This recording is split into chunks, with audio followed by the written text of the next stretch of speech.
ಇದು animated movie ಹೇಳ್ತೀನಿ. ಇದನ್ನ ತುಂಬಾ ಕಮ್ಮಿ ಜನ ನೋಡಿರ್ತಾರೆ. ಆದ್ರೆ ಈ ಮೂವೀಸ್ ಸಖತ್ತಾಗಿದೆ. ಮೊದಲನೇದು ಪ್ಯಾರಾನಾರ್ಮಲ್. ಇದು 2012ರಲ್ಲಿ ಬಂದಿತ್ತು. ಈ ಆನಿಮೆಯಲ್ಲಿ ಒಬ್ಬ ಸಣ್ಣ ಹುಡುಗನ ತೋರಿಸ್ತಾರೆ. ಅವನು ದೆವ್ವಗಳನ್ನ ಈಸಿಯಾಗಿ ನೋಡ್ಬೋದು. ಈ ಶಕ್ತಿ ಅವನಿಗೆ ಪ್ರಾಬ್ಲಮ್ ಉಂಟು ಮಾಡುತ್ತಾ ಇಲ್ಲ ಅಂದ್ರೆ ಸಹಾಯ ಮಾಡುತ್ತಾ ಅಂತ ಗೊತ್ತಾಗ್ಬೇಕಂದ್ರೆ ಈ ಮೂವಿನ ನೀವು ನೋಡ್ಲೇಬೇಕು. ಇಷ್ಟು ದ ಬಾಕ್ಟ್ರಾಸ್ 2014ರಲ್ಲಿ ಬಂದಿತ್ತು. ಈ ಮೂವಿಲಿ ಒಂದು ಹ್ಯೂಮನ್ ಕಿಡ್ ಇರುತ್ತೆ, ಅಂದ್ರೆ ಮನುಷ್ಯ ಅಂದ್ರೆ ಒಂದು ಸಣ್ಣ ಮಗು ಇರುತ್ತೆ. ಆ ಮಗುನ ಅಂಡರ್ ವರ್ಲ್ಡ್ ಡಿಮನ್ಸ್ ಗಳು ಸಾಕ್ತಾ ಇರ್ತಾರೆ. ಆದ್ರೆ ಈ ಫಿಲಂ ಅಲ್ಲಿ ಒಬ್ಬ ವಿಲನ್ ಇರ್ತಾನೆ. ಅವನು ಎಲ್ಲಾ ದೆವ್ವಗಳನ್ನು ಸಾಯಿಸ್ಬೇಕು ಅಂತ ಪ್ಲಾನ್ ಹಾಕೊಂಡಿರ್ತಾನೆ. ಮತ್ತೆ ಆ ಮಗು ಇವ್ರನ್ನೆಲ್ಲ ಕಾಪಾಡೋದಕ್ಕೆ ಸಹಾಯ ಮಾಡ್ತಿರತ್ತೆ. Next the Book of Life ಕೂಡ 2014ರಲ್ಲಿ ಬಂದಿತ್ತು. ಇಲ್ಲಿ ಒಬ್ಬ ಹುಡುಗ ಇರ್ತಾನೆ. ಅವನು ಹುಡುಗಿನ ಪ್ರೀತಿಸ್ತಾನೆ. ಆದ್ರೆ ಅವನ ಪ್ರೀತಿನ ಸಾಬೀತ್ ಮಾಡೋದಕ್ಕೆ ಡಿಫ್ರೆಂಟ್ ವರ್ಡ್ ಗಳಿಗೆ ಹೋಗ್ಬೇಕಾಗುತ್ತೆ. ನೆಕ್ಸ್ಟ್ ದ ಮಿಸ್ಟರ್ ಪೀಬಡಿ ಅಂಡ್ ಶೇಮರ್ 2014ರ ಮೂವಿಲಿ ಒಂದು ನಾಯಿ ಇರುತ್ತೆ. ಆ ನಾಯಿ ಹೆಸರು ಪೀಬಡಿ ಅಂತ. ನಾಯಿ ಒಂದು ಟೈಮ್ ಮಷೀನ್ ನ ಇನ್ವೆಂಟ್ ಮಾಡಿರುತ್ತೆ. ನಾಯಿ ಒಂದು ಸೈಂಟಿಸ್ಟ್ ಮನೇಲಿ ಇರುತ್ತೆ.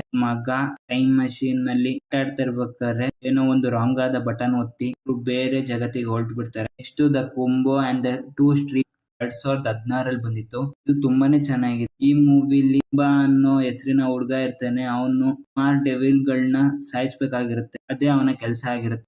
ಆ ಡೆಮಿನ್ಸ್ ಗಳನ್ನ ಸಾಯಿಸೋದಕ್ಕೆ ಅವನು ಹಲವಾರು ಊರುಗಳನ್ನ ಸುತ್ತಬೇಕಾಗುತ್ತೆ. ಇದೊಂದು ಅಡ್ವೆಂಚರಸ್ ಅನಿಮೆ ಅಂತಾನೆ ಹೇಳ್ಬೋದು.